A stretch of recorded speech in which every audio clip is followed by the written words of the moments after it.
Ya, alhamdulillah kami bisa dapat. আলহামদুলিল্লাহ, এখন আমরা পরিষ্কার পানি পাচ্ছি।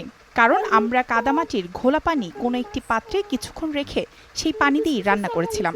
পরিষ্কার পানি পাওয়া খুবই কঠিন ছিল। টানা ৯ দিন আমরা কোনো পরিষ্কার পানি পাইনি। এখন আমরা কিছুটা পাচ্ছি, যা দিয়ে অন্তত খাবার রান্না করতে পারছি। Dengan sehat untuk keluarga kami.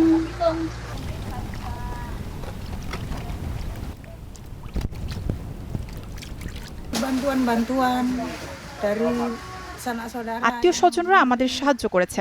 তাদের দেওয়া খাবার খেয়ে জীবন বাঁচিয়েছি। তারা যা রান্না করতে পারত সেখান থেকেই আমাদের কিছুটা দিত। বন্যার পানিতে ঘরে থাকা চাল ডুবেছিল। সেই চালই পরে ধুয়ে ময়লা ও কাদামাটিযুক্ত পানি দিয়ে রান্না করতাম।